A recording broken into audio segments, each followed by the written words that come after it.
semua ya.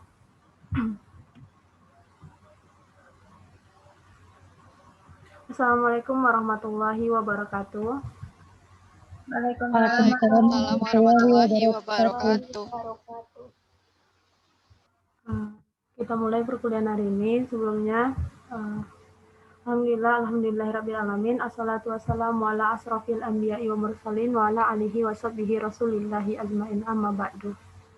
Pertama-tama marilah kita ucapkan puji dan syukur atas kehadirat Allah Subhanahu wa taala yang mana berkat rahmat dan karunia beliau kita masih bisa mengikuti perkuliahan pada hari ini. Salawat dan beriringan salam tak lupa kita hadiahkan kepada baginda Nabi besar Muhammad SAW dengan mengucapkan lafaz Allahumma sholli ala sayyidina Muhammad wa ala ali sayyidina Muhammad.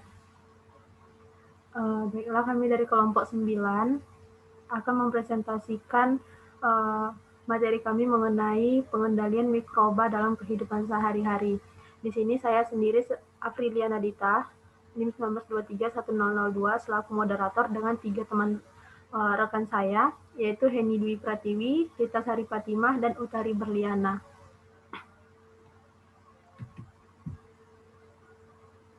Nah, untuk pembahasan kita pada hari ini, itu ada 3 topik pembahasan, yang mana nantinya kami akan membahas pengendalian mikroba secara biologi, pengendalian mikroba secara fisika, dan pengendalian mikroba secara kimia.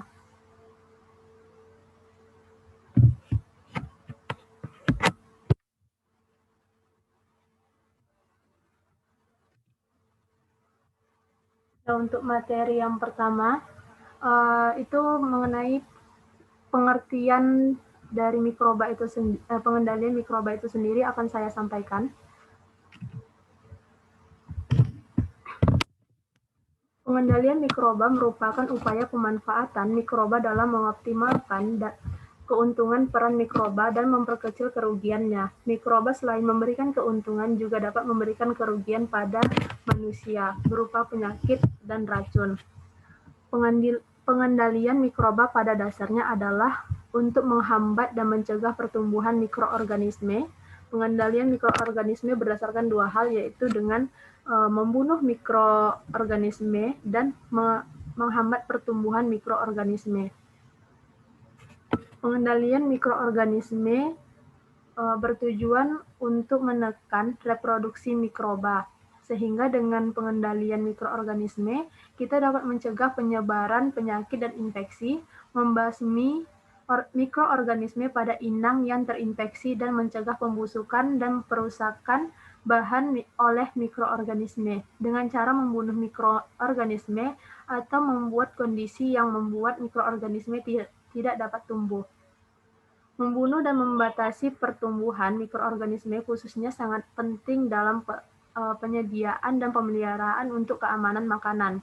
Pengendalian mikroorganisme juga merupakan praktek medis modern dan antimikroba untuk mencegah dari infeksi dan menurunkan penyebaran mikroorganisme. Pengendalian mikroorganisme juga bertujuan untuk mencegah pengerusakan serta pembusukan bahan oleh mikroba, menghambat pertumbuhan bakteri, mencegah kontaminasi bakteri yang tidak dikehendaki kehadirannya dalam suatu media. Nah, metode pengendalian mikroba termasuk dalam kategori umum dekontaminasi prosedur, di mana mereka menghancurkan atau menghilangkan kontaminan. Dalam mikrobiologi, kontaminan adalah mikroba yang ada pada tempat dan waktu tertentu yang tidak diinginkan atau yang tidak diinginkan. Kebanyakan metode dekontaminasi menggunakan keduanya, agen fisik seperti panas atau radiasi, atau agen kimia seperti disinfektan dan antiseptik. Pada kesempatan kali ini kami akan membahas mengenai pengendalian mikroba baik secara biologi, fisika, dan kimia. Untuk materi yang pertama, pengendalian mikroba secara biologi akan disampaikan oleh rekan saya, yaitu Heni Dwi Pratiwi. Kepada Heni dipersilahkan. Baiklah, terima kasih kepada moderator. Langsung saja kita masuk pada materi pengendalian mikroba secara biologi. Selanjutnya ya. Yang pertama yaitu ada istilah dan metode pengendalian mikrobial. Metode yang pertama yaitu sterilisasi. Sterilisasi adalah proses yang menghancurkan atau menghilangkan semua mikroorganisme yang dapat hidup, termasuk virus. Materi apapun yang telah mengalami proses ini disebut dengan steril. Contohnya yaitu mensterilkan instrumen bedah, jarum suntik, dan makanan kemasan komersial. Adapun istilah-istilah dalam pengendalian mikrobial, yaitu ada akarsaid yang artinya membunuh, kombinasikan dengan istilah lain untuk mendefinisikan agen antimikroba yang bertujuan menghancurkan kelompok mikroorganisme tertentu. Istilah tersebut yaitu bakterisida adalah bahan kimia yang menghancurkan bakteri kecuali yang berada di tahap endospora. Selanjutnya ada fungisida, yaitu bahan kimia yang dapat membunuh spora jamur, hifa, dan ragi. Kemudian virusida merupakan bahan kimia yang diketahui dapat menonaktifkan virus, terutama pada jaringan hidup. Dan yang kemudian yaitu sporisida, yaitu agen yang mampu menghancurkan endospora bakteri. Selanjutnya,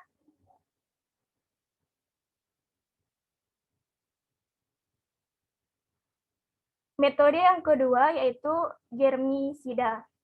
Pada germisida ini ada istilah mikrobisida, yaitu sebuah bahan pembasmi kuman atau agen kimia yang membunuh mikroorganisme patogen.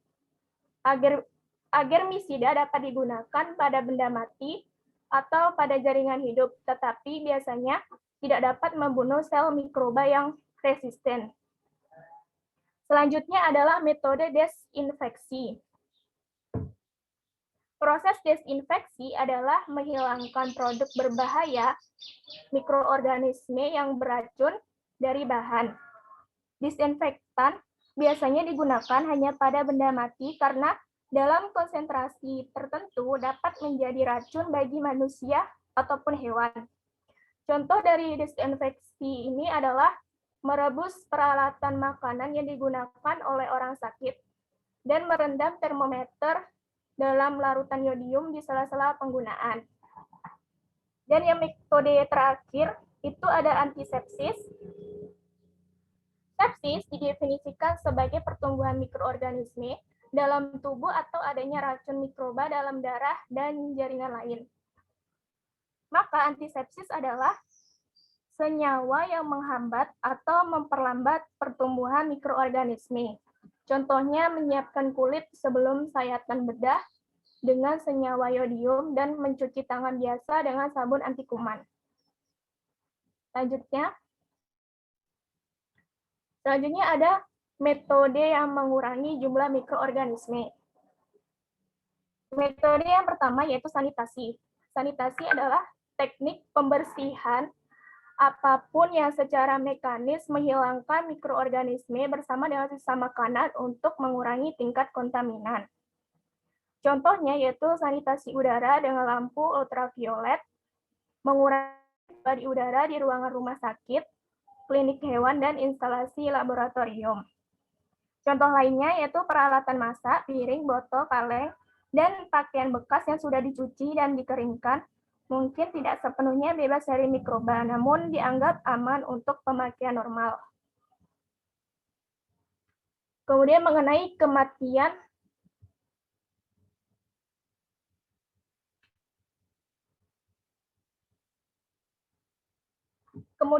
kematian mikrobial, kematian itu adalah hilangnya kemampuan reproduksi secara permanen, bahkan dalam kondisi pertumbuhan optimal. Selanjutnya, Lia.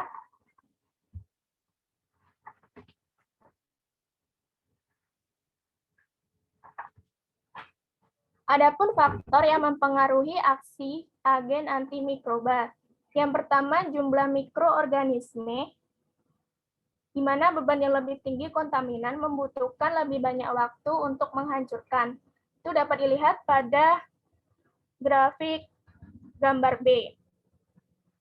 Yang kedua, sifat mikroorganisme dalam populasi dapat dilihat pada gambar C. Kemudian suhu dan pH lingkungan, kemudian konsentrasi yaitu dosis atau intensitas agen, dan yang kemudian cara kerja agen pada gambar D, yang di mana tindakan agen apakah merusak atau menghambat. Kemudian adanya pelarut atau mengganggu bahan organik dan penghambat. Selanjutnya, adapun target seluler agen fisik dan kimia terbagi dalam 4 kategori umum, yaitu sel, membran sel, proses sintesis seluler, DNA dan RNA, dan protein. Yang pertama ada pengaruh agen pada dinding sel.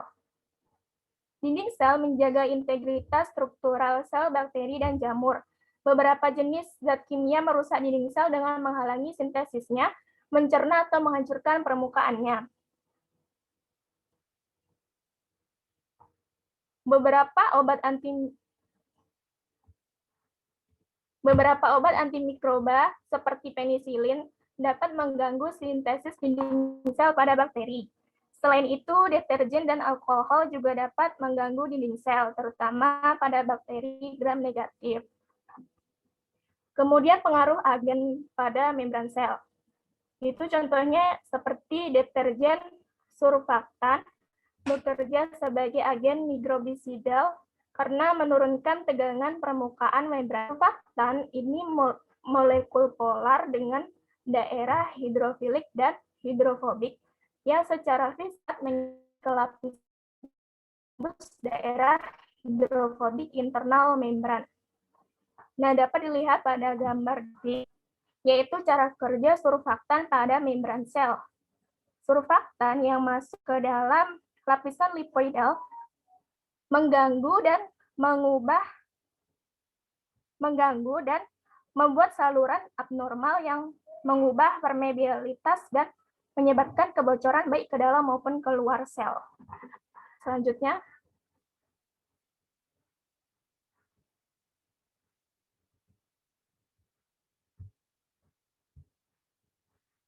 adalah pengaruh pada sintesis protein dan asam nukleat.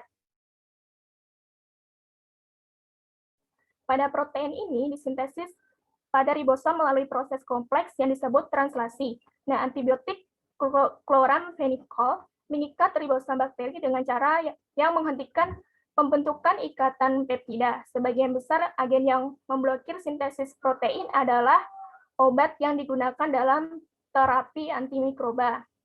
Kemudian pada asam nukleat juga diperlukan untuk kelanjutan fungsi mikroba.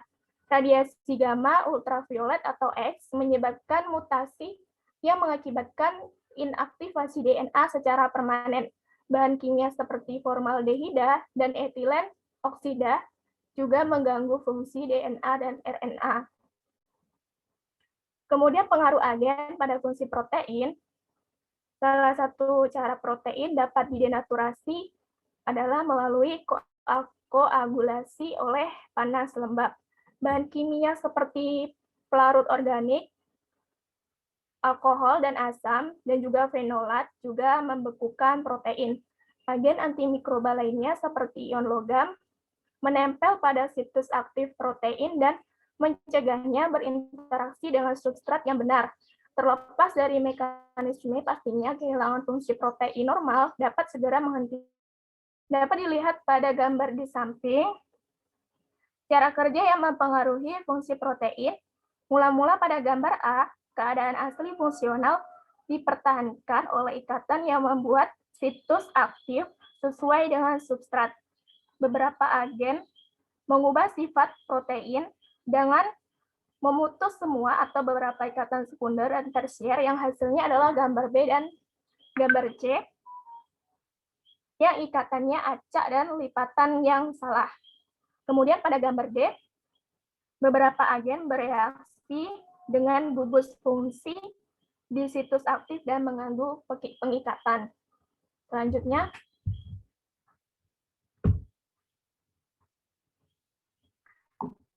Selanjutnya adalah masalah praktis dalam pengendalian mikroba. Yang pertama yaitu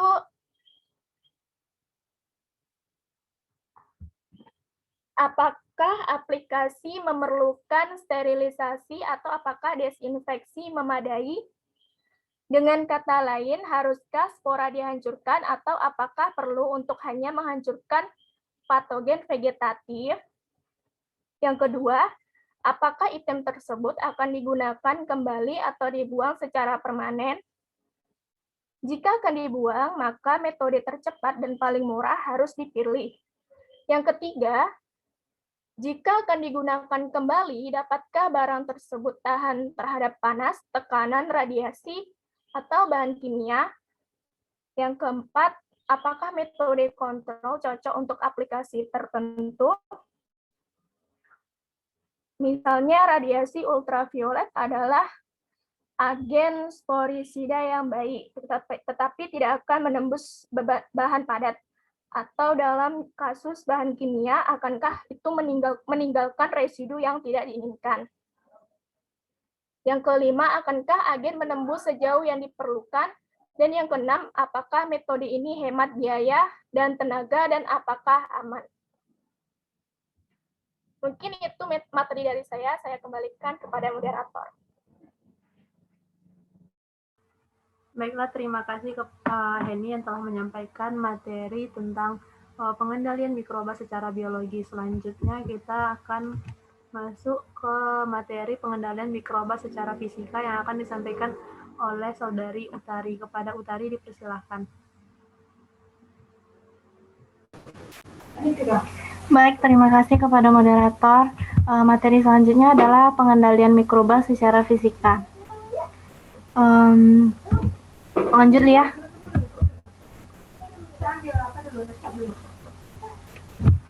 Nah, mikroorganisme telah beradaptasi dengan keanekaragaman luar biasa dari habitat yang tersedia di bumi, bahkan kondisi suhu, kelembapan, tekanan, dan cahaya yang parah.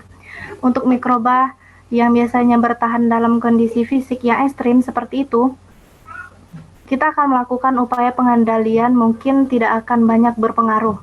Untungnya, sebagian besar mikroba yang harus dikendalikan tidak beradaptasi dengan kondisi ekstrim seperti itu dan siap dikendalikan oleh perubahan lingkungan yang tiba-tiba.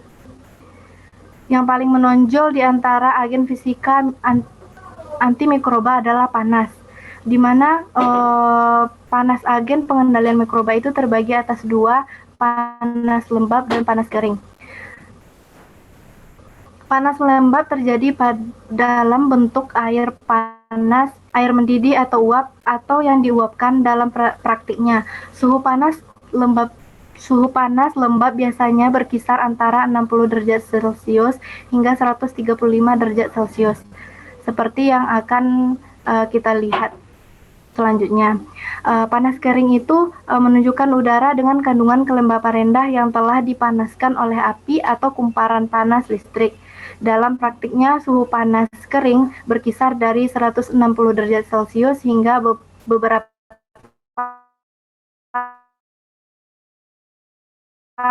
ribu derajat Celcius. Lanjut, Lia.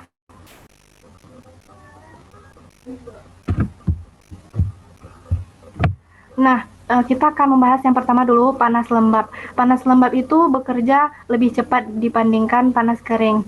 Itu bisa dilihat pada tabel bahwa panas lembab itu memerlukan suhu yang berbeda dengan panas kering dan saat waktu juga berbeda saat mensterilkannya. Lanjut ya.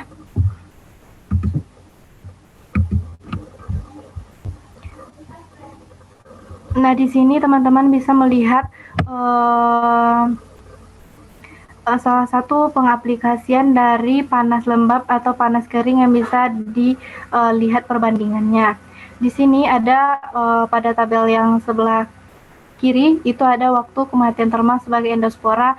Bisa teman-teman lihat bahwa perlakuan yang sama dalam panas lembab dan panas kering itu berdampak yang berbeda atau waktu yang berbeda. Selanjutnya, Lia. Nah, Pada umumnya pengendalian panas lembab itu terbagi atas 4 metode, yaitu uap di bawah tekanan, uap hidup tidak bertekanan, air mendidih, dan pasteurisasi. Nah,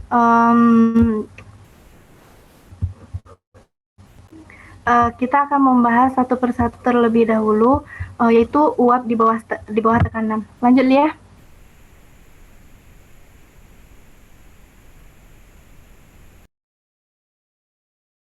Bentuk sterilisasi dari bentuk pengendalian secara fisika, di mana suhu 100 derajat Celcius merupakan yang tertinggi yang bisa dicapai oleh uap di bawah tekanan atmosfer normal di permukaan laut. Untuk menaikkan suhu uap di atas titik ini, uap harus diberi tekanan dalam ruang tertutup. Nah, fenomena ini dijelaskan oleh prinsip fisika yang mengatur perilaku gas di bawah tekanan. Ketika gas dikompresi, suhunya akan naik dalam kaitannya dengan jumlah tekanan. Jadi saat tekanan dinaikkan, maka tekanan pada suhu atmosfer normal. Nah, kombinasi suhu dan tekanan hanya dapat dicapai dengan perangkat khusus yang dapat mengalirkan uap murni ke tekanan lebih dari 1 atmosfer. Jadi dalam sterilisasi ini, pengaplikasian uap di bawah tekanan itu dapat menggunakan alat yang dinamakan dengan autoclave. Nah, selain autoclave ini, peralatan rumah tangga yang bisa digunakan itu sebenarnya. Lanjut, Lia. Nah, di sini teman-teman bisa melihat ini adalah alat autoclave. Nah, alat ini merupakan peralatan yang dapat digunakan untuk sterilisasi uap di bawah tekanan. Autoclave ini adalah pilihan yang terbaik untuk mensterilkan bahan tahan panas seperti peralatan gelas, kain, atau karet, instrumen logam, cairan, kertas, dan beberapa media lainnya.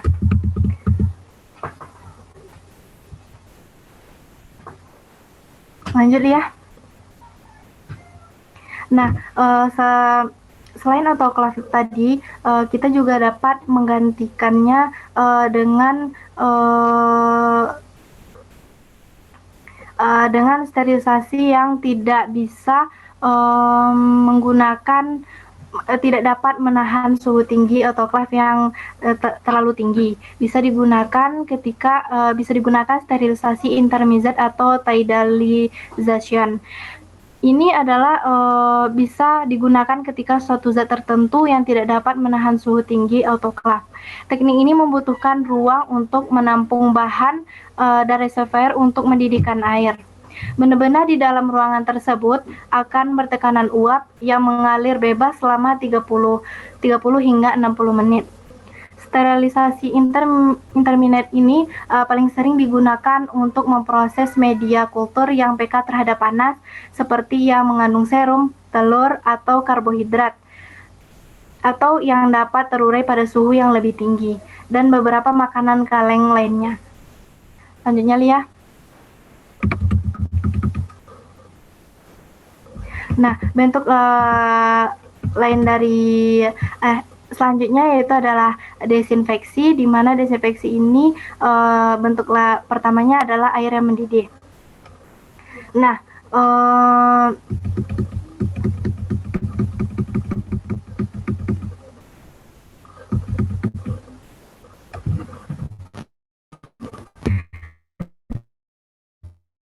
Nah, di sini kita dapat lihat bahwa air mendidih itu bisa digunakan untuk desinfeksi.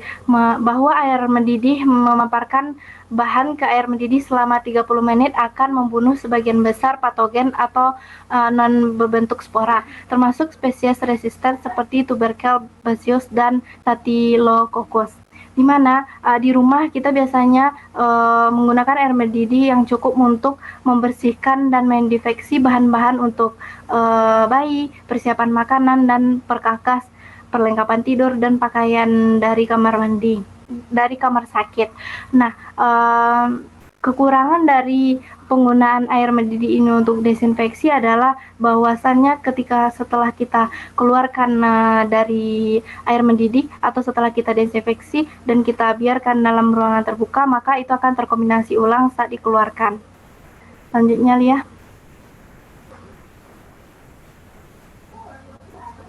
Nah, bentuk keduanya adalah pseuterisasi, di mana bentuk ini adalah teknik di mana panas diterapkan pada cairan untuk membunuh agen potensial infeksi yang membusukkan, sekaligus mempertahankan rasa dan nilai makanan cairan. Teknik ini biasa memerlukan penukaran panas khusus yang memaparkan cairan, di mana dengan metode flash itu berkisar antara 71,6 derajat Celcius selama 15 menit, dan metode batch itu selama 63 derajat Celcius hingga 66 derajat Celcius selama 30 menit. Tujuan penggunaan pseuterisasi ini adalah untuk mencegah penularan penyakit yang ditularkan melalui susu dari sapi atau jamah susu yang terinfeksi. Nah, saran utama yang dituju oleh pasteurisasi ini adalah untuk beberapa patogen non pembentuk spora, diantaranya adalah Salmonella species atau penyebab umum infeksi makanan, Campylobacter jejuni atau infeksi usus akut, Listeria monocytogenesis atau listerisasi, Brucella species atau demam adulan, dan beberapa virus enterik lainnya. Lanjut, Lia. Nah, panas kering itu terbagi atas dua, di mana panas kering itu yang pertama ada pembakaran, di mana pembakaran dalam kumparan api atau pemanas listrik mungkin yang paling ketat dari semua perlakuan panas, yaitu mencapai suhu 1,870 generator beroperasi pada suhu 800 derajat Celcius hingga 6.500 derajat Celcius. Di mana pada gambar di atas itu teman-teman bisa melihat itu merupakan bentuk insinerisasi panas kering, di mana itu merupakan perlindungan untuk mencegah percikan sampel mikroba selama pembakaran dilaksanakan. Selanjutnya, oven kering. Oven udara panas yang menyediakan cairan lain untuk sterilisasi kering disebut dengan oven kering. Biasanya listrik atau kadang-kadang gas yang memiliki kumparan yang memancarkan panas di dalam kumparan tertutup. Udara yang sterilisasi pada oven kering ini membutuhkan paparan hingga 150 derajat Celcius hingga 180 derajat Celcius selama 2 hingga 4 jam. Yang memastikan pemanasan objek secara menyeluruh dan penghancuran spora. Oven kering ini digunakan di laboratorium dan klinik untuk peralatan panas yang tidak dapat disterilkan dengan baik dengan panas lembab. Seperti bahan yang dapat digunakan untuk sterilisasi oven kering ini seperti logam, instrumen logam, bubuk, dan minyak yang uapnya tidak meresap dengan baik. Metode ini tidak cocok untuk plastik, kapas, dan kertas yang dapat terbakar pada suhu tinggi atau untuk larutan yang mengering. Selanjutnya, Lia. Nah, selanjutnya itu ada radiasi.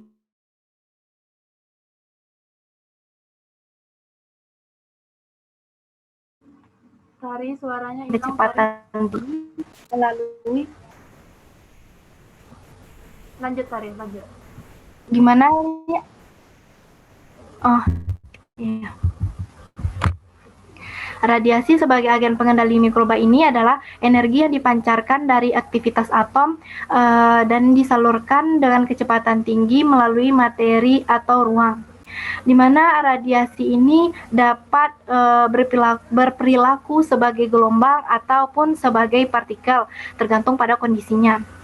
Nah, radiasi partikel terdiri dari partikel subatom seperti elektron, proton, dan neutron yang tadi bebas atau satu-satunya radiasi partikel yang layak untuk aplikasi antimikroba adalah elektron kecepatan tinggi atau juga disebut sinar partikel atau katoda. Selanjutnya Lia.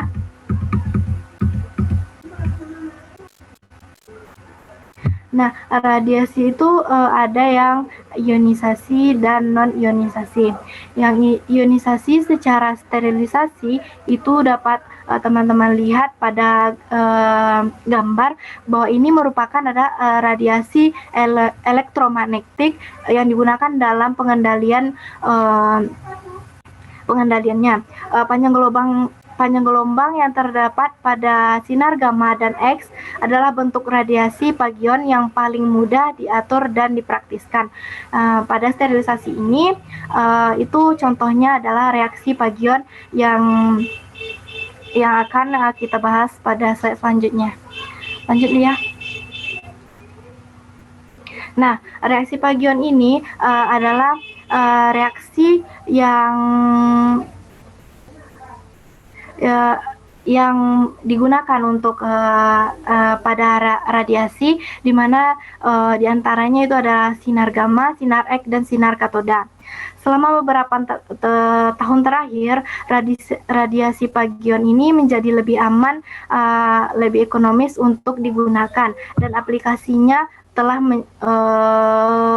dikatakan aman dan menjamur. Ini adalah alternatif yang sangat efektif untuk mensterilisasikan bahan yang sensitif terhadap panas atau bahan kimia. Karena mensterilkan tanpa adanya panas, radiasi adalah salah satu jenis sterilisasi dingin. Perangkat yang memancarkan sinar pagion termasuk mesin sinar gamma yang mengangkut mesin sinar X yang serupa dengan yang digunakan dalam diagnosis medis.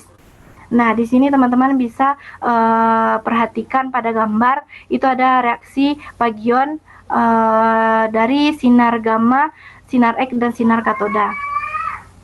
Selanjutnya Lia.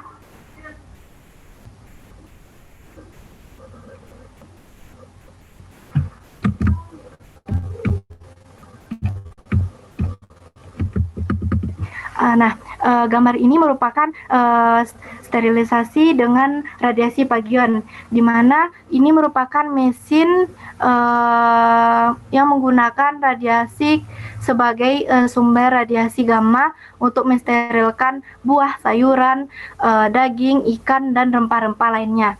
Meskipun metode ini telah menimbulkan beberapa kontroversi mengenai keamanannya, metode ini semakin diterima karena kemampuan untuk meningkatkan masa simpan dan tularkan melalui makanan. Selanjutnya Lia. Nah, selanjutnya itu adalah radiasi non-ionisasi. Yang pertama itu adalah disinfeksi, di mana disinfeksi ini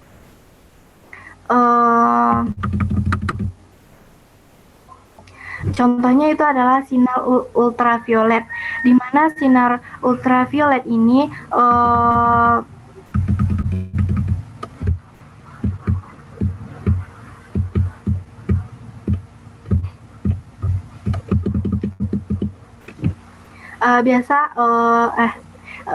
mohon maaf teman-teman, radiasi ultraviolet ini itu merupakan contoh dari radiasi non-ionisasi dalam pembentukan dimerprimidin oleh aksi radiasi sinar UV, di mana teman-teman bisa lihat dalam pengaplikasiannya dalam gambar. Selanjutnya, Lia.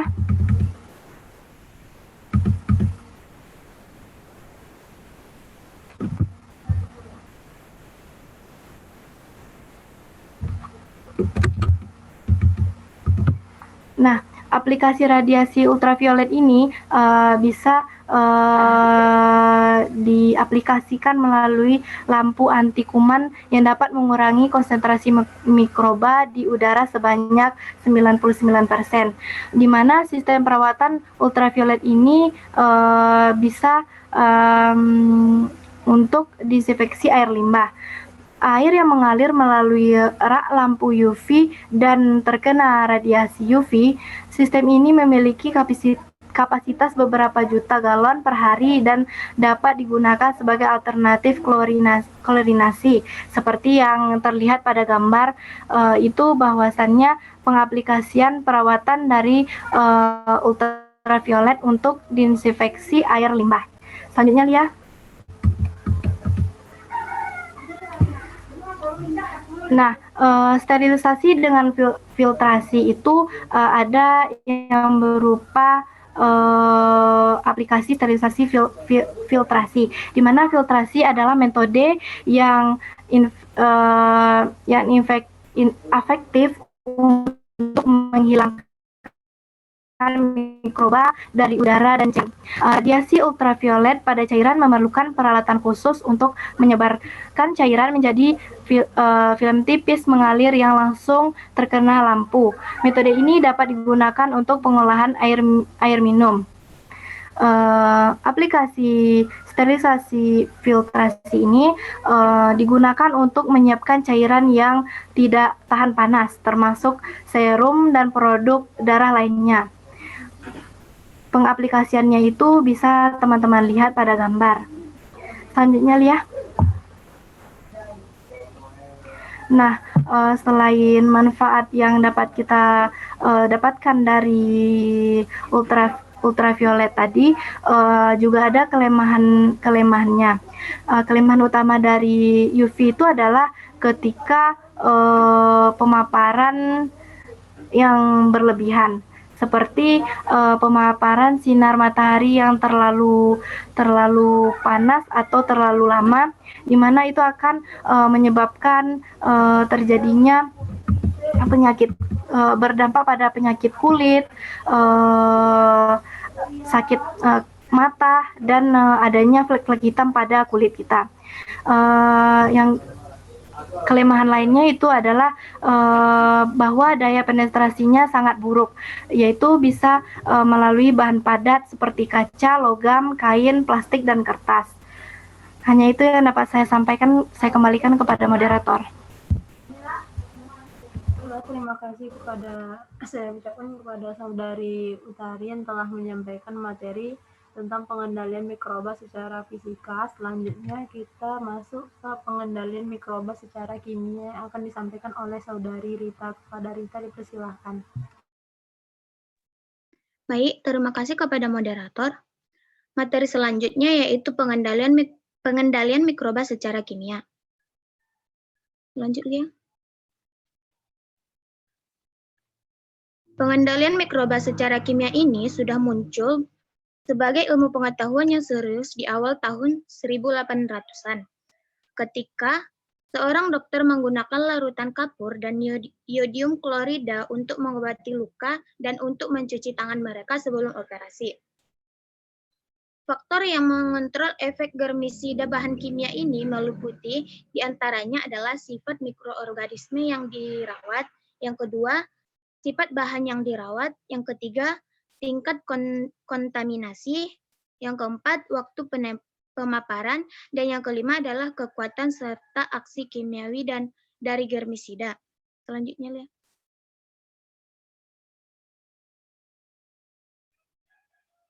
Berikut ini adalah beberapa kelompok untuk senyawa kimia yang banyak digunakan untuk tujuan antimikroba dalam pengobatan dan perdagangan yang dapat teman-teman lihat pada tabel di bawah ini. Lanjut, Lia.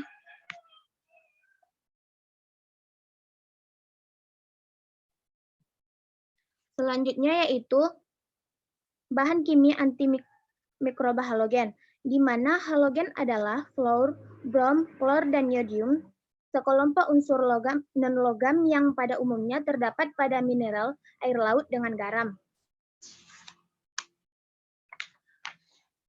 Klorin dan senyawanya. Klorin ini telah digunakan untuk disinfeksi dan antisepsis selama kurang lebih 200 tahun. Bentuk utama klorin yang digunakan dalam pengandalan mikroba ini adalah klorin cair dan gas, atau Cl2, hipoklorit, OCl, dan kloramin atau NH2Cl. Batasan utama senyawa klorin ini adalah yang pertama, senyawa ini tidak efektif jika digunakan pada pH basah. Yang kedua, kelebihan bahan organik dapat sangat mengurangi aktivitas. Dan yang ketiga adalah relatif tidak stabil, terutama jika terkena matahari. Selanjutnya, senyawa klorin dalam desinfeksi dan antisepsis.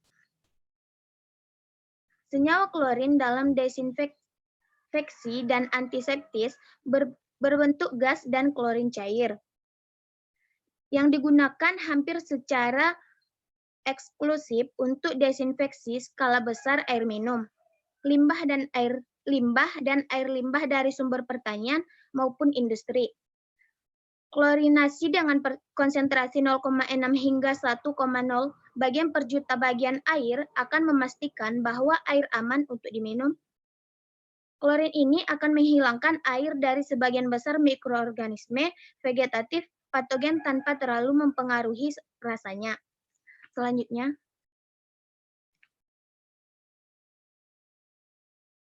tabel yang sebelah kiri ini merupakan konsentrasi dan waktu yang dibutuhkan untuk penghancuran kimiawi pada mikroba terpilih yang dapat dilihat pada tabel 1.6 di samping ini. Selanjutnya adalah hipoklorit. Cakupan aplikasi dari hipoklorit ini sangat luas, termasuk sanitasi dan desinfeksi, peralatan makanan di perusahaan susu, restoran, dan pengalengan serta perawatan kolam renang, spa, air minum, dan bahkan makanan segar dan buah segar. Hipoklorit ini digunakan di bidang kesehatan untuk mengobati luka dan untuk mendisinfeksi peralatan, alas tidur, dan instrumen yang digunakan oleh orang sakit.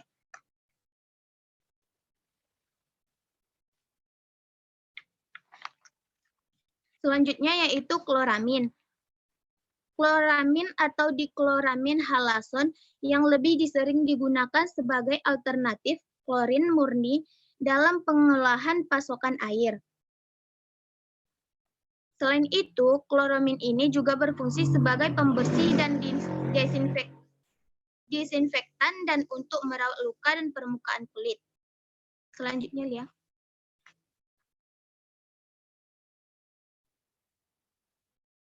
Selanjutnya yaitu yodium dan senyawanya.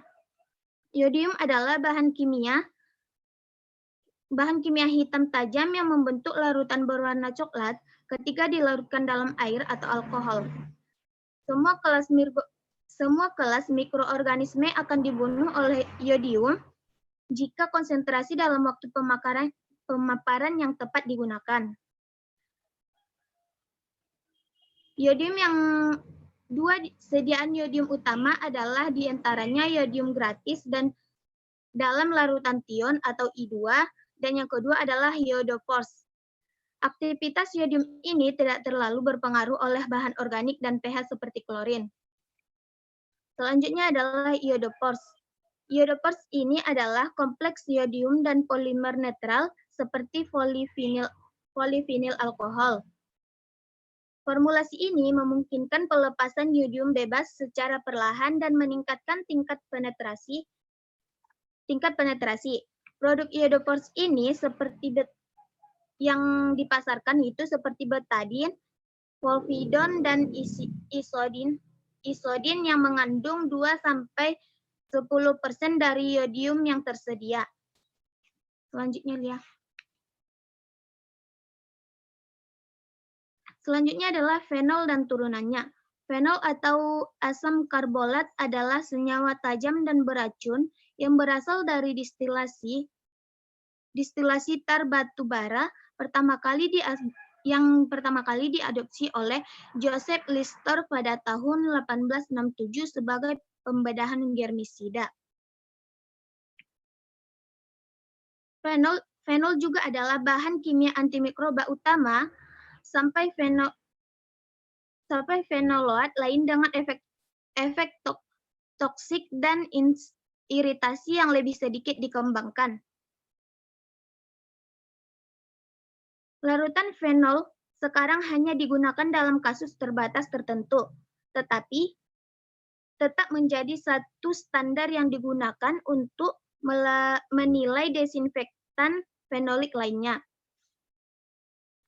Selanjutnya, Lia.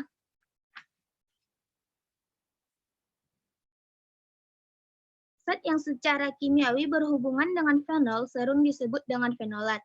Fenolat terdiri dari satu atau lebih cincin karbon aromatik dengan tambahan gugus fungsi. Berikut ini, gambar di bawah ini adalah beberapa fenolat yang dimana semuanya mengandung cincin aromatik basa, tetapi berbeda dalam jenis senyawa tambahan seperti Cl dan CH3. Selanjutnya adalah penerapan fenolat. Fenol sendiri masih digunakan untuk desinfeksi umum saluran air, tangki septik, dan tempat tinggal hewan, tetapi jarang digunakan sebagai bahan pembasmi kuman medis. Kresol adalah turunan fenolik sederhana yang dikombinasikan dengan sabun untuk disinfeksi tingkat menengah atau rendah di rumah sakit. Fenolik yang banyak digunakan adalah triklosan, secara kimiawi dikenal sebagai diklorofenoksifenol. Selanjutnya adalah chlorhexidin. Senyawa chlorhexidin atau hibiclens hibitane adalah basa organik kompleks yang mengandung klorin dan 2 cincin fenolik. Klorin heksidin mempunyai keunggulan yang berbeda dibandingkan banyak antiseptik lainnya karena sifat yang ringan, toksisitas rendah, dan tindakan yang cepat. Dan juga tidak diserap ke dalam jaringan yang lebih dalam sampai batas tertentu. Larutan chlorhexidin ini berfungsi sebagai antiseptik, bidanan, dan pencuci neonatal. Chlorhexidin ini merupakan surfaktan dan protein denatur dengan bakterisidal, beberapa efek antivirus dan anti jamur, tetapi tidak sporicidal. Selanjutnya, larutan berair atau alkohol adalah agen degerming kulit atau scrub praoperasi, pembersihan kulit dan luka bakar. Dan yang ketiga yaitu produk relatif ringan, tidak beracun, serta bekerja cepat. Selanjutnya, Lia.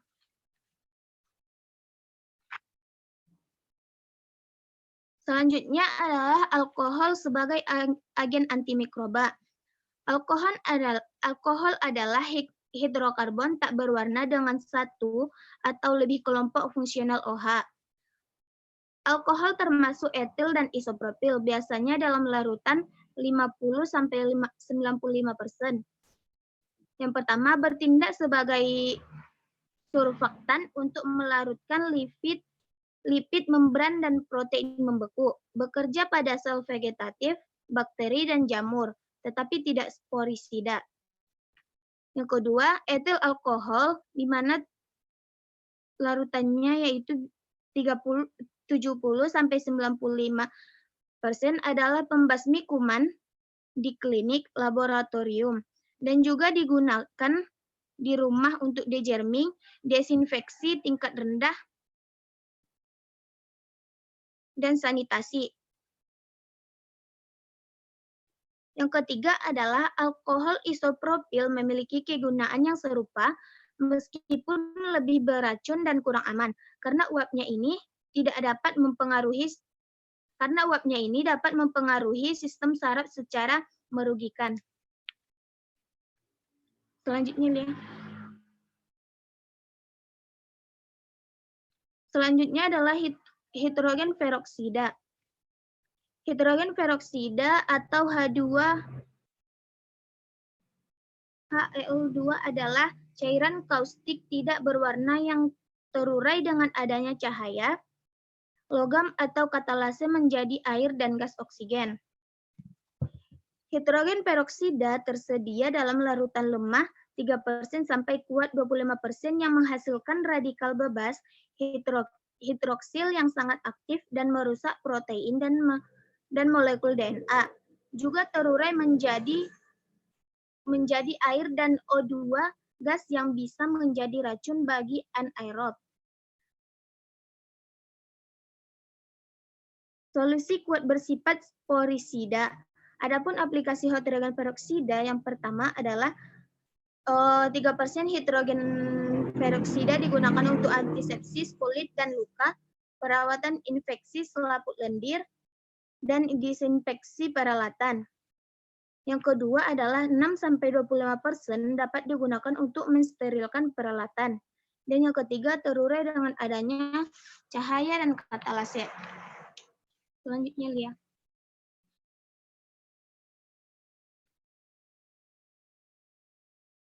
Selanjutnya adalah deterjen dan sabun. Deterjen adalah zat organ kompleks yang bertindak sebagai surfaktan dan sabun adalah senyawa alkali yang dibuat dengan menggabungkan asam lemak dalam minyak dengan garam natrium atau kalium. Deterjen kationik dikenal sebagai amonium kuartener senyawa atau quartz. Mereka ini adalah surfaktan yang mengubah permeabilitas sel. Tindakan mereka ini terbatas pada beberapa bakteri dan jamur dan tidak sporisidal.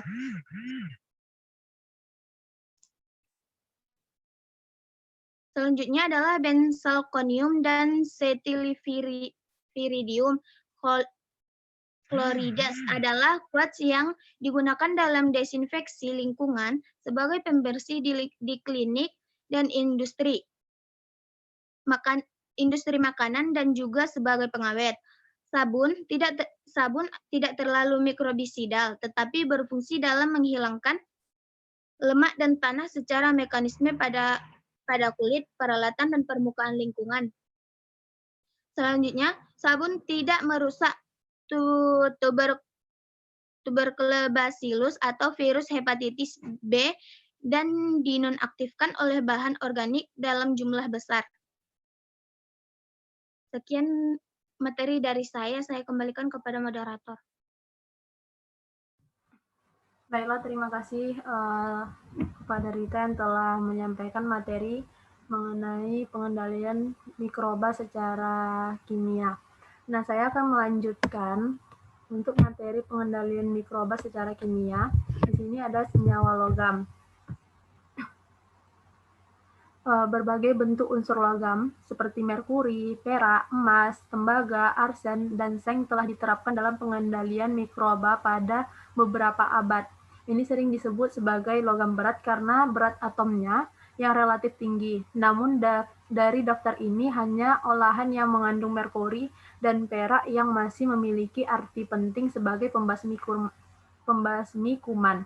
Meskipun beberapa logam seperti seng dan besi sebenarnya dibutuhkan dalam konsentrasi kecil sebagai kofaktor pada enzim, logam dengan berat molekul yang lebih tinggi, yaitu merkuri, perak, dan emas, dapat menjadi sangat beracun bahkan dalam jumlah kecil atau bagian per juta. Sifat yang memiliki efek antimikroba dalam jumlah yang sangat kecil ini disebut oligodinamik.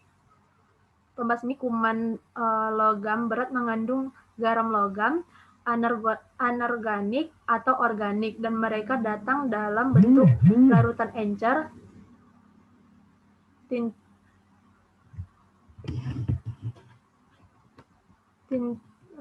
tincture, salep, dan sabun. Merkuri, perak, dan sebagian besar logam lainnya memberikan efek mikrobisidal dengan mengikat gugus fungsi termasuk sulfidril, hidroksil, amina, dan fosfat. Pengikatan ini menonaktifkan protein dan dengan cepat menghentikan metabolisme. Cara kerja ini dapat menghancurkan banyak jenis mikroba termasuk bakteri vegetatif, sel, dan spora jamur, alga, protozoa, dan virus, tetapi tidak endospora. Sayangnya, ada beberapa kelemahan yang menggunakan logam dalam pengendalian mikroba. Yang pertama itu, logam sangat beracun bagi manusia jika tertelan, terhirup, atau diserap melalui kulit. Bahkan dalam jumlah kecil karena alasan yang sama,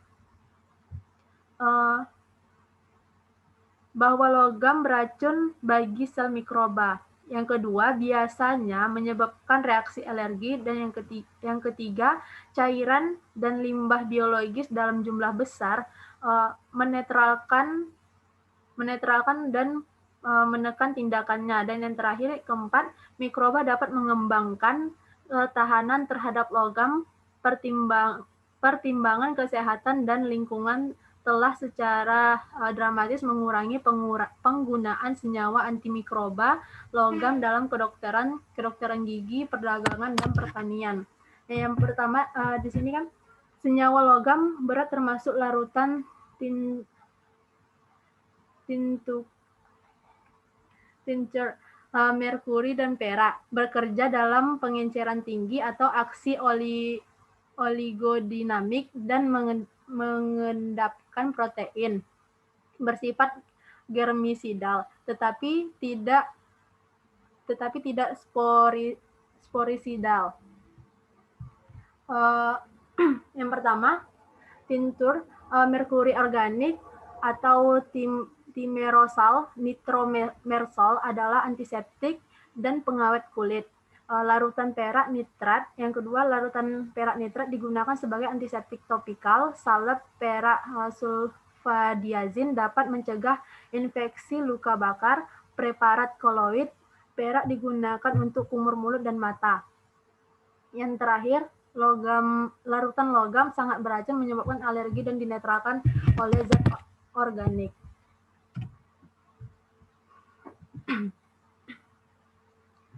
Selanjutnya ada aldehida sebagai gersimida. Zat organik yang mengandung gugus fungsi CHO atau gugus pereduksi kuat pada karbon terminal disebut aldehida.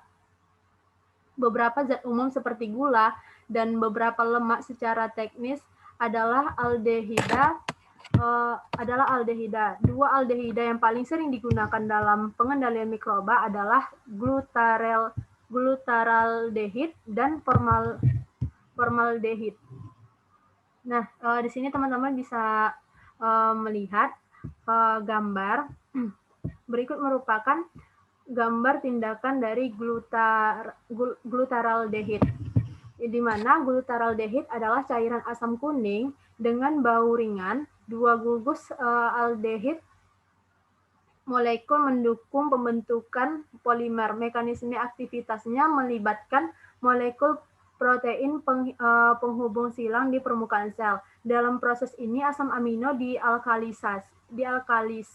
dialkalasi, artinya atom hidrogen pada asam amino digantikan oleh molekul glutaraldehid itu sendiri. Nah, tindakan glutaraldehid ini, molekul tersebut membentuk cincin tertutup yang dapat berpolimerisasi ketika polimer alkilasi ini bereaksi dengan asam amino. Mereka mengikat silang dan menonaktifkan protein. Nah, yang terakhir di sini ada steril dan disinfektan gas. Memproses zat mati dengan tekanan uap kimia, gas, dan aerosol menyediakan alternatif serbaguna untuk bahan kimia, panas ataupun cair. Saat ini uap dan aerosol yang memiliki aplikasi paling luas adalah etilen oksida atau ETO, propilen oksida, dan beta propiolakton atau BPL. Etilen oksida adalah zat tidak berwarna yang ada sebagai gas pada suhu kamar. Bahkan ini sangat mudah meledak di udara. Fitur yang dapat dihilangkan dengan menggabungkannya dengan karbon dioksida dan fluorokarbon dalam presentasi tinggi, seperti aldehida. ETO adalah alkilasi yang sangat kuat agen dan bereaksi kuat dengan kelompok fungsional DNA dan protein. Melalui tindakan ini, ia memblokir replikasi DNA dan tindakan enzimatik. Etilen oksida adalah satu-satunya gas yang diterima secara umum untuk sterilisasi kimia, karena bila digunakan sesuai prosedur yang ketat, maka bila digunakan sebagai prosedur yang ketat, ini adalah sporisida. Alat sterilisasi ETO yang dirancang khusus disebut dengan semiclave. Variasi pada autoclave dilengkapi dengan ruang, lubang gas, dan kontrol suhu, tekanan, dan kelembapan. Etilen oksida agak menembus tetapi bekerja relatif lambat, membutuhkan dari 90 menit hingga 3 jam. Beberapa item menyerap residu ETO dan harus diangin-anginkan selama beberapa jam setelah terpapar untuk memastikan pembuangan gas sisa sebanyak mungkin. Terlepas dari semua efektivitasnya, ETO memiliki beberapa fitur yang tidak menguntungkan. Daya ledaknya membuat berbahaya untuk ditangani, dapat merusak paru-paru, mata, dan selaput lendir jika bersentuhan langsung, dan itu dinilai sebagai karsinogen oleh pemerintah.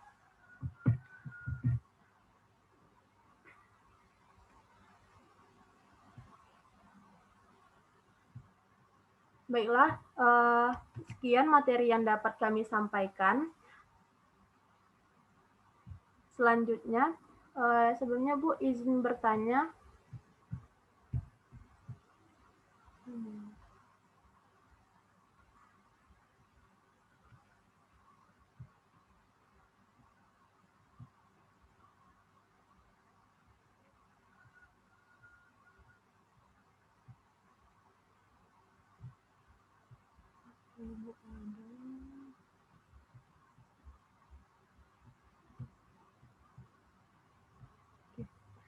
Baiklah, selanjutnya kita akan masuk pada sesi kritik dan saran. Kepada teman-teman yang memiliki kritik dan saran terhadap kelompok kami, dipersilahkan untuk menyampaikan kritik dan sarannya.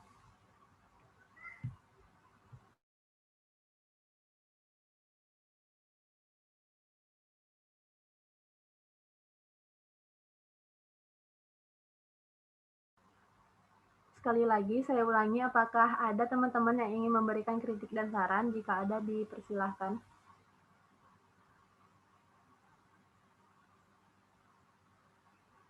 Baiklah, sepertinya tidak ada. Kita masuk sesi selanjutnya, yaitu penambahan materi. Apakah ada teman-teman yang ingin memberikan tambahan materi? Jika ada, kami persilahkan.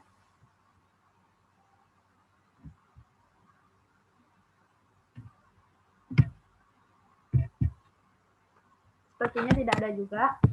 Baiklah, kita masuk sesi tanya-jawab, di mana sesi tanya-jawab ini akan kita lakukan sebanyak 2 kali. Untuk yang pertama, kami akan buka untuk 3 orang terlebih dahulu. Kepada teman-teman yang ingin bertanya, dipersilahkan. Izin bertanya, moderator. Izin bertanya, moderator. Baiklah, kepada saudari Yuniarti, dipersilahkan. Terima kasih kepada moderator. Sebelumnya, perkenalkan, saya Yuniarti, NIM 19231051.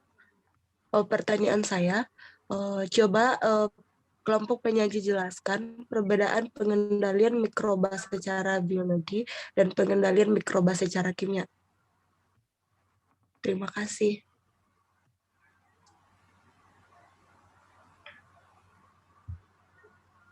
Baiklah, terima kasih kepada Saudari Yuniarti. Selanjutnya, apakah ada teman-teman yang ingin bertanya? Baiklah, kepada Saudari Dehan, dipersilahkan. Baiklah, pertanyaan Dehan, apakah pengaruh pengendalian itu sangat penting dalam mikroba? Kalau ya, tolong jelaskan apa alasan dari pengendalian mikroba itu sendiri. Sekian kelompok penyanyi.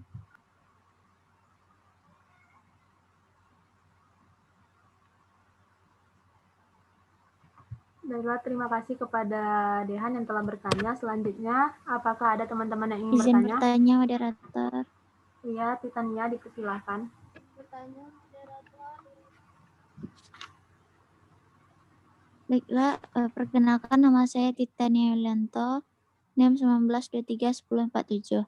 Yang ingin saya tanyakan yaitu jelaskan kelebihan dan kekurangan pengendalian mikroba pada masing-masing untuk perlakuan fisika dan juga kimia. Terima kasih, saya kembalikan.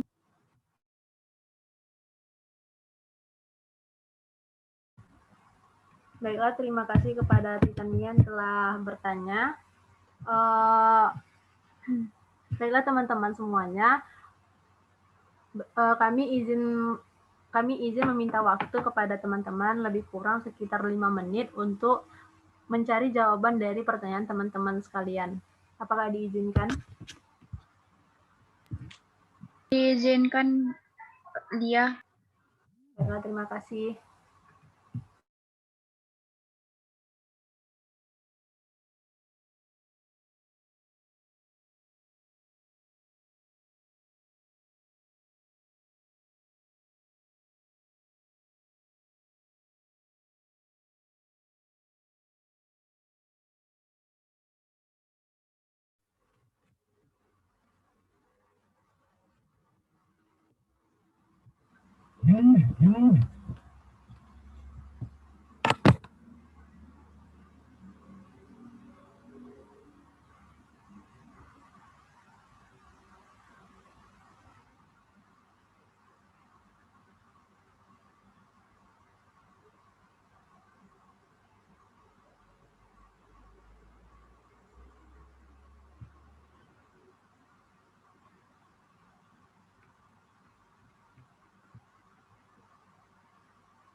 Baiklah teman-teman, dari kelompok kami akan mencoba menjawab pertanyaan dari Saudari Yuni, yang mana pertanyaan dari Yuni akan dijawab oleh Saudari Heni. Kepada Heni, dipersilahkan Heni. Baiklah, saya akan menjawab pertanyaan dari Yuni. Coba jelaskan perbedaan pengendalian mikroba secara biologi dan pengendalian mikroba secara kimia. Mengenai perbedaan, itu sangat jelas dapat dilihat pada metode yang dilakukan ataupun agen yang digunakan. Jika pada biologi, itu agen yang digunakan adalah antibiotik, di mana antibiotik ini adalah bahan dihasilkan dari mikroba untuk membunuh mikroba lain pada makhluk hidup. Contohnya saja yaitu antibiotik penisilin yang dapat mengganggu sintesis dinding sel pada bakteri. Kemudian antibiotik streptomycin akan menghambat sintesis protein dengan berikatan secara permanen pada subunit ribosom. Sedangkan pada kimia, contoh beberapa agennya yang digunakan adalah halogen, fenol, alkohol, deterjen, dan sabun. Mungkin itu jawaban dari saya kembalikan ke moderator.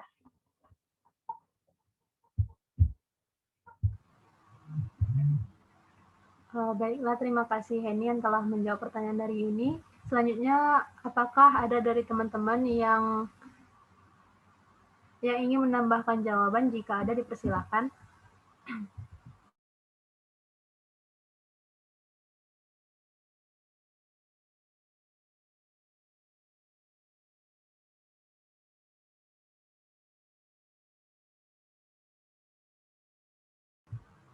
Sekali lagi, apakah ada teman-teman yang ingin memberikan tambahan jawaban? Jika ada, dipersilakan.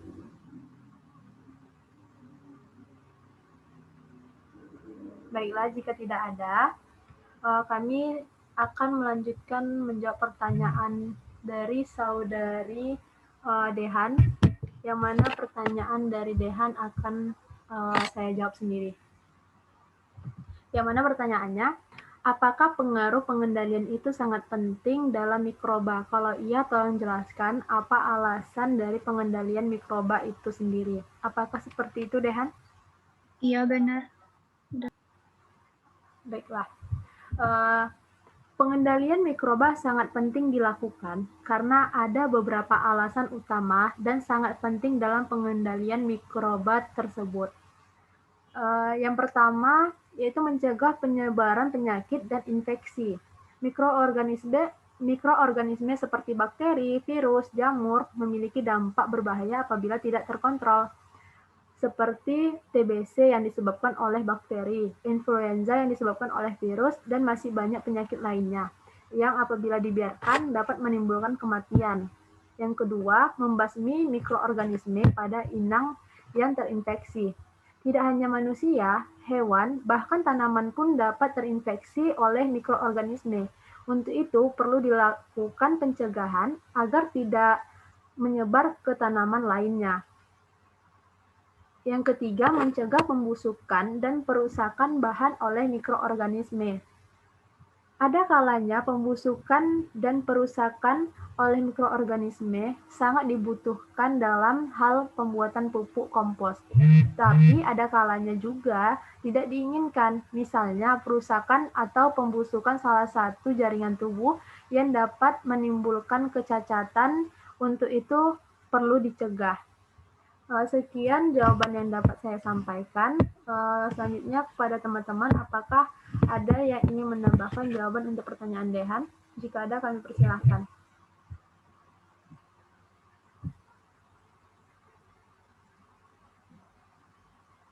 Baiklah, sepertinya tidak ada. Saya kembalikan kepada Dehan. Apakah telah paham atas materi yang atas jawaban yang telah kami berikan? Baiklah, terima kasih kepada kelompok penyaji. Dehan paham, jadi dapat disimpulkan pengendalian organisme itu sangat penting di dalam industri ataupun berbagai bidang. Kemudian alasan utama pengendalian itu sendiri untuk menyebabkan penyebaran penyakit dan infeksi, kemudian membasmi mikroorganisme dan inangnya. Sekian kelompok penyaji. Terima kasih. Terima kasih kembali, Dehan. Oh ya, sebelumnya saya ingin bertanya kepada Saudari Yuniarti, apakah telah paham atas jawaban yang diberikan oleh Saudari Heni tadi? Apakah Yuniarti masih ada di dalam?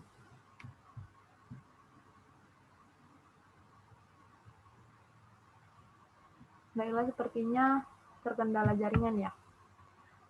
Untuk pertanyaan terakhir, pertanyaan dari Titania akan dijawab oleh Saudari Rita. Kepada Rita, dipersilakan Rita.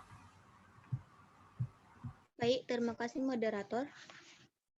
Saya akan menjawab pertanyaan dari Titania Yulianto yang pertanyaannya yaitu, jelaskan kelebihan dan kekurangan pengendalian mikroba pada masing-masing untuk perlakuan fisika dan kimia. Apakah benar, Titania? Iya, benar.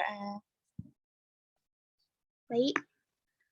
Secara fisika, contohnya pembakaran atau insenerasi, semua mikroba akan mati. Yang kedua yaitu pemanasan. Yang ketiga, radiasi. Keempat, penyaringan atau filtrasi. Filtrasi dengan ukuran pori 0,22 mikrometer. Dan selanjutnya pengeringan, tekanan osmosis, dan pendinginan. Di mana kelebihannya itu yang pertama, proses pengendalian mikroorganismenya lebih cepat atau menghemat waktu. Yang kedua, lebih praktis. Dan kekurangannya, ada beberapa pengendalian secara fisika ini yang tidak dapat mematikan sporanya. Misalnya, untuk bahan cairan infus sebaiknya tidak menggunakan autoklaf karena dapat merusak cairan infus tersebut. Selanjutnya yaitu pada secara kimia. Misalnya klorin, kelebihannya yaitu deodoran yang baik, kekurangannya aktivitasnya berkurang dengan adanya zat organik dan katalis logam. Uapnya menyebabkan iritasi dan meninggalkan noda, dan dalam bentuk cairan tidak stabil. Zat yang kedua yaitu iodin, di mana kelebihannya untuk desinfektan kulit dan dapat digunakan pada rentang pH yang luas. Kelebihannya, uapnya dapat menyebabkan iritasi dan meninggalkan residu, kecuali yang dengan iodofor. Zat selanjutnya adalah alkohol, di mana kelebihannya adalah tidak berpengaruh adanya senyawa organik, tidak meninggalkan residu, stabil dan mudah digunakan. Kekurangannya tetapi pada alkohol tidak ada kekurangan yang menonjol dari fungsi sebagai desinfektan. Selanjutnya adalah fenol dan senyawa turunannya, di mana ada kelebihannya adalah stabil pada pemanasan dan pengeringan, tidak terpengaruh adanya senyawa organik. Sedangkan kekurangannya adalah fenol murni sangat berbahaya dan uapnya berbau tidak enak. Selanjutnya adalah senyawa logam berat, di mana kelebihannya cepat dan murah, tidak membutuhkan peralatan khusus. Sedangkan kekurangannya, adanya senyawa organik dan bahan kimia antagonis dapat menyebabkan logam berat menjadi tidak aktif. Sekian jawaban dari saya kembalikan kepada moderator.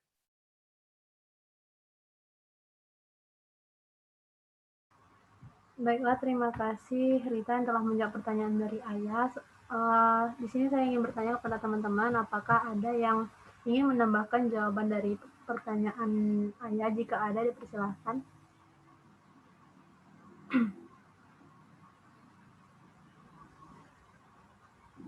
Sekali lagi saya ulangi, apakah ada teman-teman yang ingin menambahkan pertanyaan dari Ayah, menambahkan jawaban pertanyaan dari Ayah? Jika ada, dipersilahkan. Baiklah, jika tidak ada, saya kembalikan kepada Titania. Apakah telah paham atas jawaban yang telah diberikan oleh kelompok penyaji? Terima kasih kepada kelompok penyaji. Di sini dapat saya ambil kesimpulan bahwa ada tadi saudari Rita menyebutkan ada kelebihan dari misalnya secara kimia dari klorin, deodorin, iodin, alkohol, fenol, kemudian logam berat dan masih banyak lagi. Terima kasih, saya sudah paham. Saya kembalikan kepada moderator. Alhamdulillah, terima kasih Tiffany yang telah paham atas jawaban yang kami berikan. Selanjutnya, pada teman-teman, kami akan membuka sesi 2 untuk pertanyaan. Apakah ada teman-teman yang ingin bertanya? Jika ada, dipersilahkan. Izin bertanya, moderator. Ya, Aufa, dipersilahkan.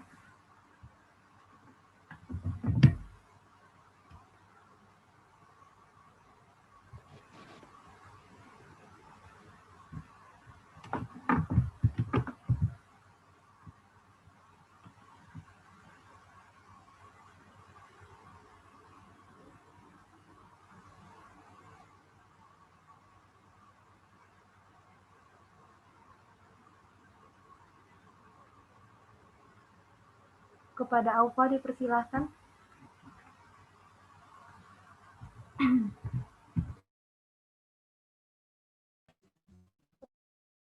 Terima kasih, moderator. Sebelumnya Apakah saudara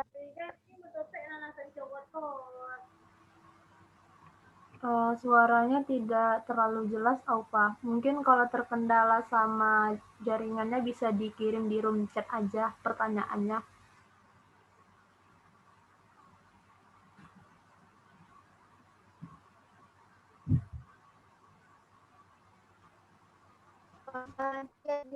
di rumah mana?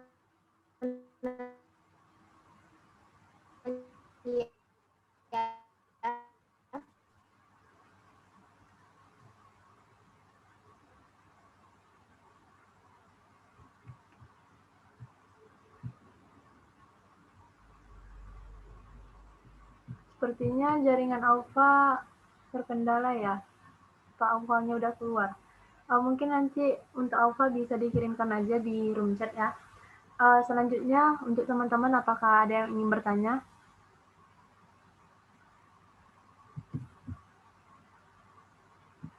Jika ada dipersilahkan.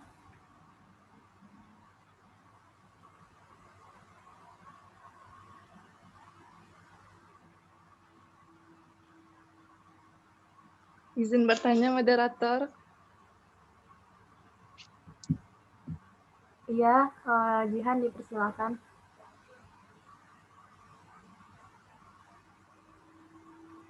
Baiklah, sebelumnya perkenalkan nama saya Jihan Fadila Amril, NIM 19231027. Yang ingin saya tanyakan yaitu, coba kelompoknya dijelaskan faktor apa yang mempengaruhi efektivitas agen kimia di dalam mengendalikan mikroba. Sekian, terima kasih.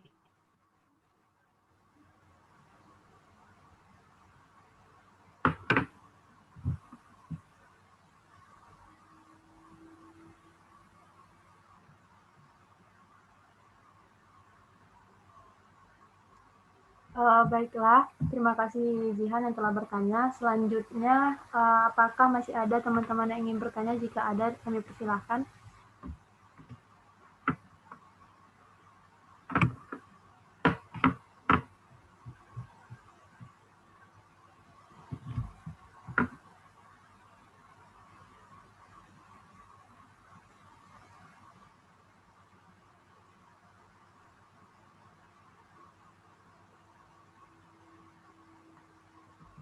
Sekali lagi, apakah masih ada teman-teman yang ingin bertanya? Jika ada, kami persilahkan.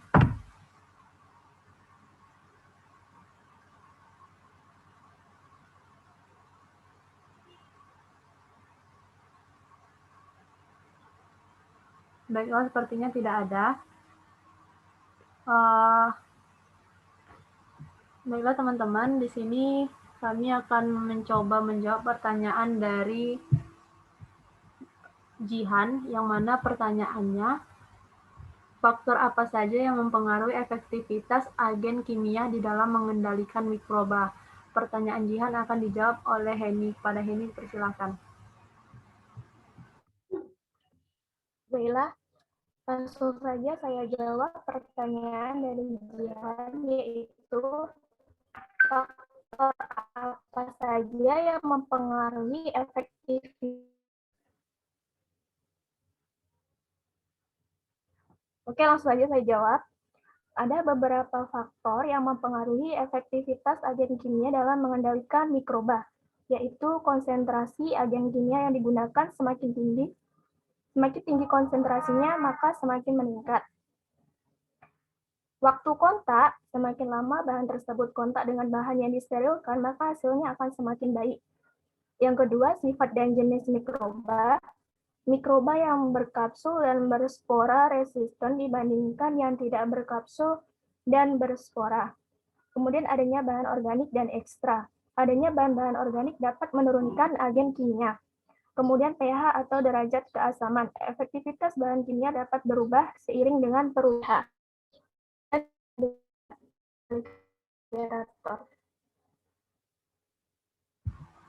Baiklah, terima kasih pada Heni yang telah menjawab pertanyaan dari Jihan. Apakah teman-teman ada yang ingin menambahkan jawaban dari Heni? Jika ada, dipersilahkan.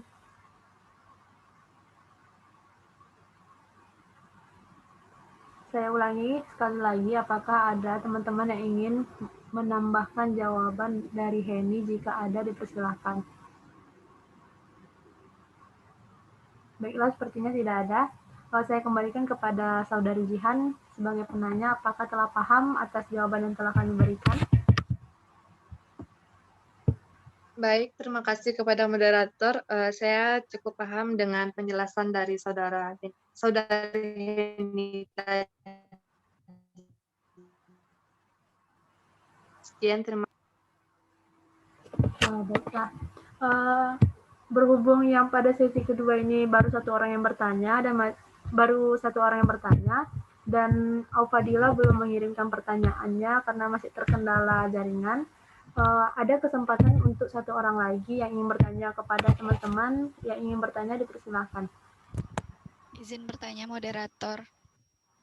Iya, Debbie, dipersilahkan. Baiklah, perkenalkan nama saya Debbie Trioktanesa Evit, NIM 19231013. Izin bertanya kepada kelompok penyaji. Pertanyaan saya yaitu salah satu contoh desinfektan itu adalah merebus peralatan makanan yang digunakan oleh orang sakit dan merendam termometer dalam larutan yodium di sela-sela penggunaan. Kenapa untuk hal tersebut digunakan yodium? Sekian, terima kasih. Baiklah, terima kasih pada Debbie yang telah bertanya. Sebelumnya izin kami berikan kami waktu 2 menit untuk menjawab pertanyaan dari Debbie.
Baiklah, kami akan mencoba menjawab pertanyaan dari saudari Debbie, yang mana pertanyaannya, salah satu contoh desinfektan adalah, saya ulangi, salah satu contoh desinfeksi adalah merebus peralatan makanan yang digunakan oleh orang sakit dan merendam termometer dalam larutan yodium di sela-sela penggunaan. Kenapa untuk hal tersebut digunakan yodium? Apakah seperti itu, Debbie?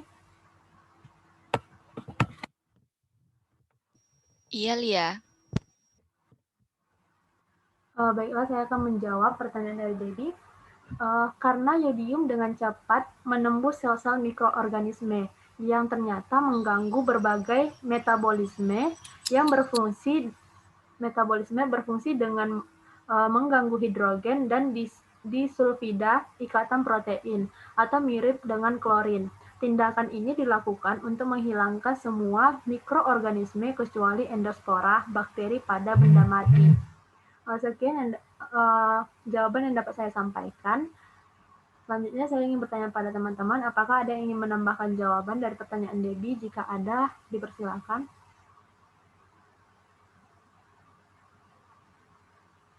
Baiklah, sepertinya tidak ada. Di sini ada chat dari Aufadila. Pertanyaan dari Aufadila ya. Yang mana pertanyaannya?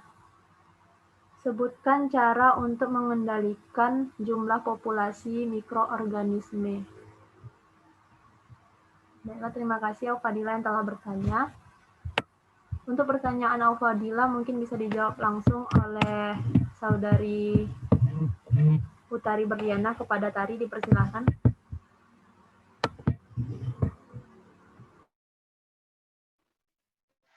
Baik, terima kasih moderator. Saya akan menjawab pertanyaan dari Al-Fadila, di mana pertanyaan Alfa adalah sebutkan cara untuk mengendalikan jumlah populasi mikroorganisme.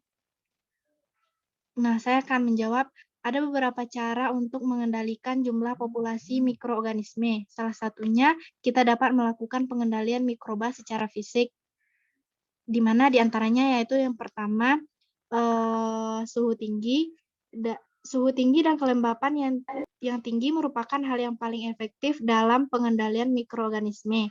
Proses ini biasanya disebut dengan sterilisasi. Yang kedua, suhu rendah, di mana suhu rendah itu terbagi dua, yaitu pengendalian refrigerator dengan suhu mulai 4 derajat Celcius sampai 7 derajat Celcius dan bisa tahan 3 tahun. Biasanya proses ini digunakan untuk mengawetkan mikroorganisme dalam jangka waktu tertentu. Yang kedua, di bawah titik nol, dengan suhu mulai dari minus 20 derajat Celcius sampai 195 derajat Celcius membuat sel menjadi dorman. Yang ketiga adalah radiasi, di mana bakteri terutama bentuk sel vegetatifnya dapat terbunuh dengan penyinaran sinar ultraviolet dan sinar-sinar ionisasi. Itulah jawaban dari saya kembalikan kepada moderator. Baiklah, terima kasih Utari yang telah menjawab pertanyaan dari Aufa. Selanjutnya saya ingin bertanya, apakah ada teman-teman yang ingin menambahkan jawaban? Jika ada, dipersilahkan. Ingin menambahkan jawaban, Linda? Iya, pada Linda, dipersilahkan.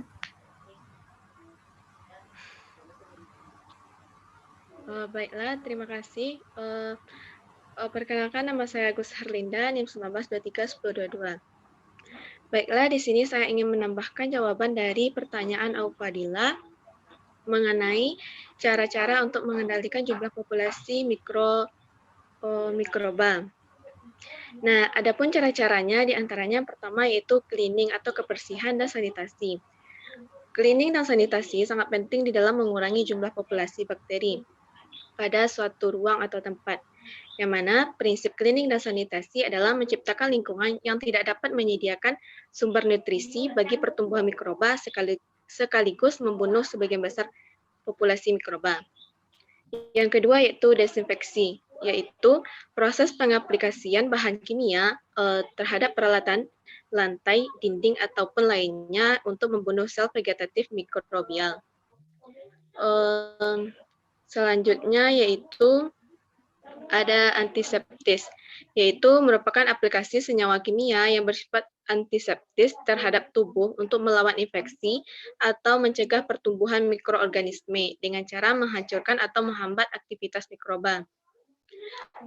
Kemudian ada sterilisasi seperti yang dijelaskan oleh kelompok penyaji, yaitu proses menghancurkan semua jenis kehidupan sehingga menjadi steril. Yang mana sterilisasi ini sering dilakukan dengan pengaplikasian udara panas. Kemudian ada pengendalian mikroba dengan suhu panas lainnya. Dan juga dengan radiasi serta filtrasi yang seperti yang telah dijelaskan oleh kelompok penyaji. Sekian penjelasan dari saya. Terima kasih. Terima kasih pada Linda yang telah menambahkan jawaban untuk pertanyaan Aufadila. Saya kembalikan kepada Aufadila, apakah telah paham atas jawaban yang telah diberikan oleh kelompok penyaji maupun tambahan jawaban yang diberikan oleh Saudari Linda?